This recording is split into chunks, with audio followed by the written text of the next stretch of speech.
ഞങ്ങൾ ജനങ്ങൾക്ക് കൊടുത്ത വാക്ക് പാലിക്കും. ശരി, 100 വീട് കോൺഗ്രസ് പണിയാൻ പ്രഖ്യാപിച്ചല്ലോ. 100 വീടിന് വേണ്ടി നിങ്ങൾ എത്ര രൂപ സമാഹരിച്ചു പറയാൻ പറ്റുമോ കേരളത്തോട്?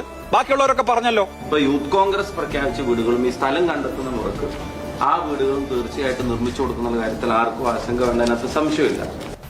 100 വീടിന് കോൺഗ്രസ് എത്ര രൂപ സമാഹരിച്ചു? സിമ്പിൾ ക്വസ്റ്റ്യൻ ആണ്. വീട് നഷ്ടമായവർക്ക് ആദ്യഘട്ടമായി 30 വീടുകൾ യൂത്ത് കോൺഗ്രസ് സംസ്ഥാന കമ്മിറ്റി നിർമ്മിച്ചു നൽകുവാൻ തീരുമാനിക്കുകയാണ്.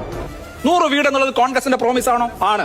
നിങ്ങൾ എത്ര രൂപ ഇതിനോടൊക്കെ സമാഹരിച്ചു? ഒരു ചോദ്യമാണ്, ചോദ്യം മാത്രമേ ഉള്ളൂ.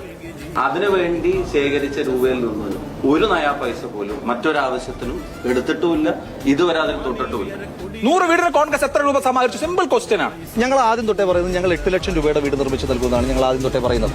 ആ 8 ലക്ഷം രൂപയുടെ വീടുകൾ 6 മാസത്തിനുള്ളിൽ ഞങ്ങൾ നിർമ്മിച്ച് പൂർത്തീകരിച്ച് ആളുകൾ. ഒന്നുകൂടി ചോദിക്കാം, കോൺഗ്രസ് എത്ര രൂപ സമാഹരിച്ചു? സർക്കാരിന്റെ വീട് വരുമ്പോ തന്നെ കോൺഗ്രസിന്റെ വീടും ഉണ്ടാവും. അതിന് മുമ്പും വരും. 100 വീടിന് വേണ്ടി കോൺഗ്രസ് പാർട്ടി ഇത്ര രൂപ സമാഹരിച്ചിട്ടുണ്ട് എന്ന് പറയാൻ പറ്റുമോ? അല്ല, ചോദിക്കാണ്, ചോദ്യമാണ് ചോദ്യം. 100 വീടിന് കോൺഗ്രസ് എത്ര രൂപ സമാഹരിച്ചു? അല്ല, ചോദ്യമാണ്. ഇല്ലെങ്കിൽ താങ്കൾക്ക് ഉത്തരവില്ലാന്ന് ഞാൻ വിചാരിക്കും. 100 വീടിന് കോൺഗ്രസ് എത്ര രൂപ സമാഹരിച്ചു? 100 വീടിന് കോൺഗ്രസ് എത്ര രൂപ സമാഹരിച്ചു? അങ്ങ് പറഞ്ഞോളൂ.